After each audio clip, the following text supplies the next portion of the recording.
and welcome back to my channel. Bonsoir et re-bienvenue sur ma chaîne. My name is Muriel and in this video I will be talking about books dealing with sexual trauma. Yay! This is the third video in my little trilogy concerning itself with mental health / mental illness because May is mental health / mental illness awareness month. Video 1 was about memoirs dealing with the experience of mental illness. Video 2 was about my little library of books concerning themselves with psychedelic science / medicine. And the third video will be talking about books dealing with sexual trauma and its impact on mental health. And that is precisely why I decided to dedicate this video to this particular topic. I acknowledge that a lot of you might be a bit sick and tired of me talking about the subject because I have talked about it a lot in the past months via book reviews of books I'm going to be mentioning in this video. But the fact is, sexual violence and sexual trauma have very heavy impacts on mental health, can cause mental illness or can, worsen pre-existing mental illness, as is my personal case. And I just wanted to have a video where I could conveniently just present all of the books I have on this topic in just one place. And then of course you're free to check out my various book reviews for a lot of these books, but at least,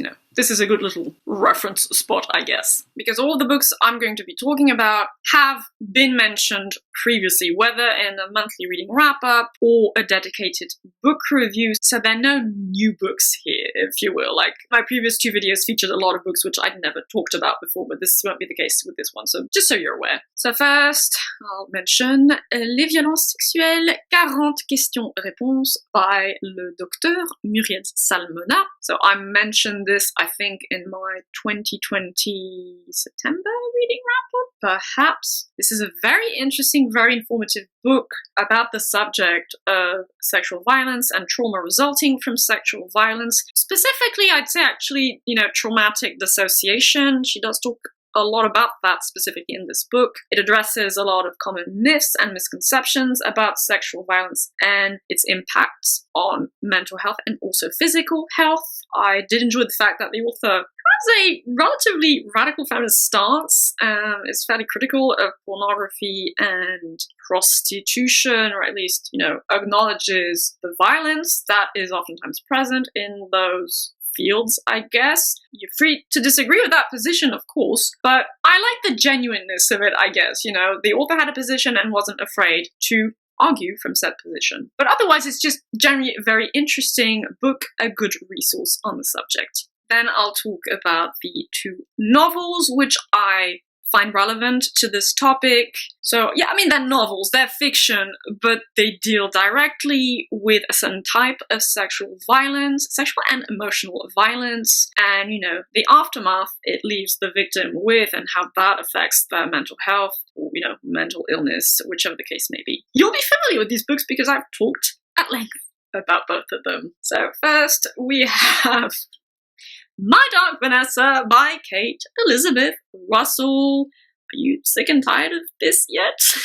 No, but seriously, I do have my issues with this book, this novel. I do think it could have been written better, quite simply.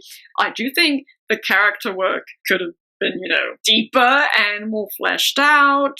And I have some issues with just some of the plot devices, I guess, the author used, especially with traumatic dissociation, but if you want more details about that, feel free to check my review and comparison videos, etc., etc. Nonetheless, this remains a very good novel about what it's like to be in a pedo-hemophilic grooming relationship, so being an older child, very young teenager, groomed into a sexual romantic relationship with a much older man who has a position of authority over you. And this reflected a lot of my personal lived experience with that, because I went through something extremely similar to what the main character goes through, and just presents a lot of thoughts that go through your mind and the way you deal with the relationship, the way you lie to yourself about the relationship, how it messes with your mental health, your mental illness, sometimes years and years down the line. And I think it's a great conversation starter about consent,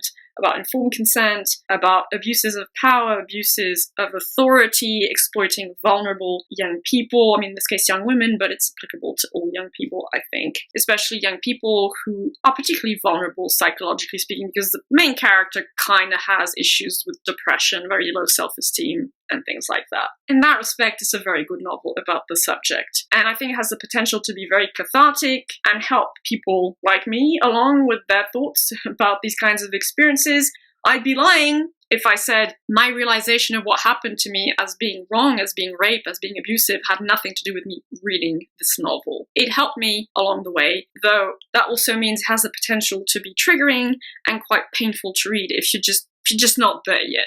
See what I mean? So keep that in mind. Same, of course, obviously goes for Putney by Sofka Zinovieff, which in my opinion is even superior to My Dark Vanessa. This is also the story of a pedophilic grooming relationship between Daphne Greenslade and Ralph Boyd, who is a lot older than her. He grooms her at an even younger age than Vanessa Y in My Dark Vanessa. And I mean, I was groomed at an age between the two, I guess. I was 13 years old. She's like 9, 10, and Vanessa is 15. And this also just was very cathartic for me and presents you with thoughts, sometimes conflicting thoughts about the subject of being groomed. How does it affect you emotionally? How do you conceptualize what happened to you? How do you then reshape that, reconceptualize what happened to you when you have a massive shift in perception about what happened to you, as happens to Daphne when she's a much older woman? I mean, and what happened to me, I mean, not quite as old as Daphne in the novel, but still, years later. And me, it's 15 years later. In her case, it's like 40 years later. And just what does that do to your mental health and the way you view the world, the way you view your personal life history? For me, this was very cathartic. As such, it also has the potential of being quite triggering / painful. If you've lived through something similar and you're just not quite ready to reprocess that experience, perhaps wait a bit before reading these kinds of novels. Then back to memoirs. So first I'll obviously mention Le Consentement, or Consent in English, by Vanessa Springora. I very recently did a dedicated book review for this memoir, if you want to check it out. And I have book reviews for the novels as well. So again, it's a memoir about that kind of grooming relationship, which I've decided to dub pedophilic, given, the age ranges involved for the victim, but also for the predator. Talks about consent, talks about what that kind of relationship does to you psychologically. In this case, I think it quite viscerally touches upon mental illness as well, because the author goes through a massive psychotic break, and she fairly rapidly mentions multiple stays in psychiatric hospitals and just the years it took her to recover from the relationship, the real-life relationship she had with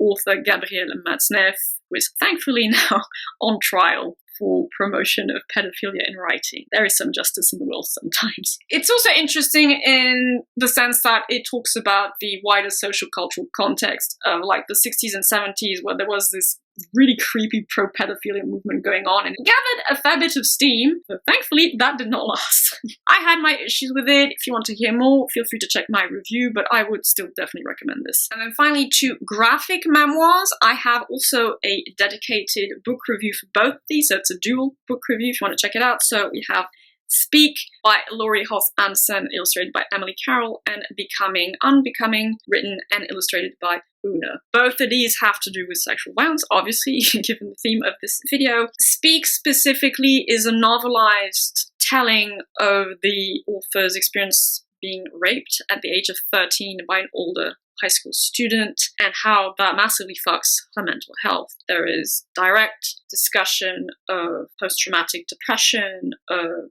self-harm, of having to deal with a very difficult family life and feeling alone, alienated from the world around you because you have this deep sense of injustice, of being soiled by your rapist in this case, or it can apply to your abuser as well, and sometimes your abuser is also your rapist. So I love the way it was illustrated. I enjoyed the way the story was told through these vignettes throughout a school year, and just focusing more on the authors and on the main characters' healing journey of getting to a place where you can start thinking about overcoming it and finding light at the end of the tunnel. But you don't actually get to the end of the tunnel quite yet, but you can see that light, and so you know that things can get better. So it's very hopeful. It's very hopeful, and I think it's very valuable for that. And then Unbecoming was so visceral. I mean, the art style is very different. It mixes, two kinds of art style, a very straightforward narrative one, and then a much more abstract, emotional one that just really grabbed me by the guts, in the best way possible, mind you. It's very interesting because this weaves basically three narrative strands. You have the author's personal experience with being groomed by older men, being raped, being sexually harassed on the street, being perceived as a whore because you had sexual relations with older men who groomed you, and just, losing from all sides, basically. And the history of the Yorkshire Ripper case and what happened during that serial rapist / murderer case, and how the media dealt with the topic and how it presented the female victims of the Yorkshire Ripper. And then finally, just very solid doses of feminist theory concerning rape culture, concerning the impact of sexual violence and the way women are treated in the aftermath of sexual violence. All of these three narrative threads are woven together beautifully and with a lot of poignancy, and just the end result is very visceral, like I said. I cried at the end of this. It's just a great book. I would also highly, highly recommend you check this out. So yeah, not all of the books I mentioned, again, like with video number 2, directly deal with mental illness as such. But the fact is, sexual violence has a heavy impact on mental health. It's such a huge thing, especially for a lot of women, though a lot of men too, sadly, as well. A lot of men have mental health issues directly deriving from sexual violence and sexual trauma, but obviously, statistically speaking, women are more likely to be victims of that. It just made sense to me to talk about my books on the subject within the context of Mental Health / Mental Illness Awareness Month. Once again, I hope you found this interesting. I wish you all a lovely day, evening, or whichever time of day you prefer, whichever time of night you prefer, whatever. Take good care of yourselves. Take good care of that mental health. Take good care of yourselves if you suffer from mental illness. And, I shall see you in the next video, which will probably be next week. I have a dual review for Hyperion, the fourth Hyperion, coming around. And, good old monthly reading wrap-up. So yeah, until then, bye-bye.